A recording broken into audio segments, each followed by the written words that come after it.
Hey folks, welcome to another set of 8th grade science video notes, and your final one for the semester. Today we're going to talk about thermal energy.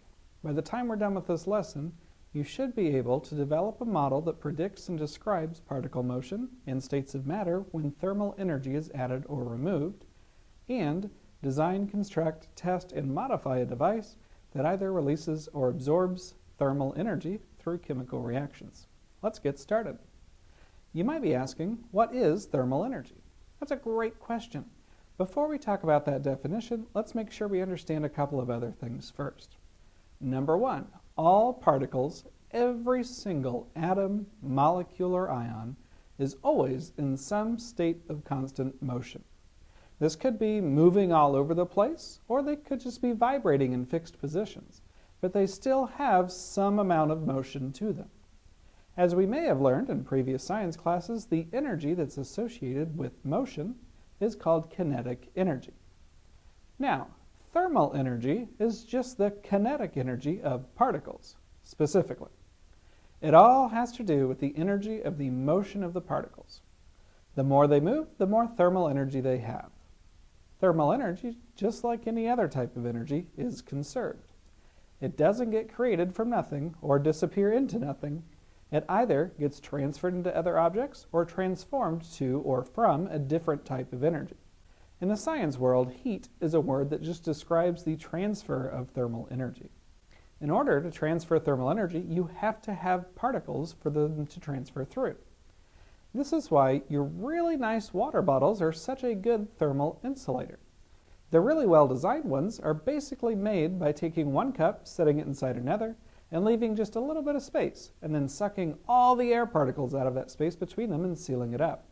The vacuum between the two cups stops thermal energy from transferring into or out of the cup. I'm sure you've already learned about the states of matter several times in your life, but we're going to think about them in terms of attractive forces and thermal energy. What may be possibly your first time? All substances have certain amounts of attractive forces, or stickiness to them. Those attractive forces are what's responsible for particles sticking together. The stronger those attractive forces are, the more energy it takes to pull those particles away from each other. Temperature is just the average kinetic energy of the particles. So the higher the temperature, the more thermal energy the particles have, which means they can start to overcome their attractive forces. So the higher the temperature, the more your particles are moving, and the weaker the attractive forces between the particles, the more likely your substance is to be in the gaseous state. As we add thermal energy, increase particle motion and the temperature, we continue to overcome attractive forces. If we add enough, our substances may even change state. This graph here shows the temperature over time. You can warm up a solid to a certain point and then it starts to melt. As the solid is melting, it exists as both a solid and liquid until it has completely melted. Once it has all melted, you can then continue to heat that liquid up. That flat part of the graph, the temperature at which substances start to melt and stay that temperature until it's fully melted, is called the melting point. Same idea for the boiling point. As a substance is vaporizing, it exists as both a liquid and a gas at that temperature until it has all converted to a gas. It's also important for you to know the 6 state changes, which we've already learned about when we covered the water cycle. The important thing to remember now is that as I move from one state with a lower thermal energy, like a solid, to a different state with a higher thermal energy, like a liquid or gas, I'm adding thermal energy. The particles move more, and my temperature has to be increased. At this point in your notes, if you want some extra points, draw a really nice corner sun in the corner of your notebook page that you're on. This will show me that you're actually listening to the video, unlike some of your friends.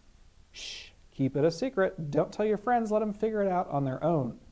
Now, as we mentioned, heat is a transfer of thermal energy. One common way to generate thermal energy is through a chemical process of some sort. As chemicals react, they break their chemical bonds that hold the atoms together in molecules. They rearrange themselves and then form new bonds in a new arrangement. As they do this, they could have a net zero change in energy, causing the surrounding thermal energy to stay the same. For reactions like combustion reactions, the bonds that are formed have a much smaller energy than the original bonds that were present. So the reaction has to get rid of or release that extra energy that it's no longer using. As it releases that energy as thermal energy, the surroundings around that reaction get hotter. The opposite of that can also happen. In some reactions, like dissolving certain substances, the bonds that are formed actually have more energy than the ones that were there originally. So in order to form those more energetic bonds, we have to pull or absorb energy from that reaction's surroundings, making the surroundings feel colder. We don't normally think of dissolving something in water as a chemical change, but it can be argued that for certain substances, bonds are technically broken and new attractions are technically formed, which is what allows some dissolutions to absorb or release energy. So, why does any of this matter to you? We need heat to survive. We burn propane or natural gas to heat our homes. We burn coal and other fuels to power electrical power plants and cars. We condense freon to create chilled air for refrigerators and air conditioners. And sometimes we use chemical hand warmers to keep our fingers from freezing in the wintertime. All of these examples, and several others, are why this should be important to you, so that you understand the chemistry that happens around you every day, and gain a bit of an appreciation for all the chemical work that goes into your life. As we begin thinking about some designs for generating or absorbing heat, you should know that there are three major factors that affect how efficient your reaction is at generating or absorbing thermal energy.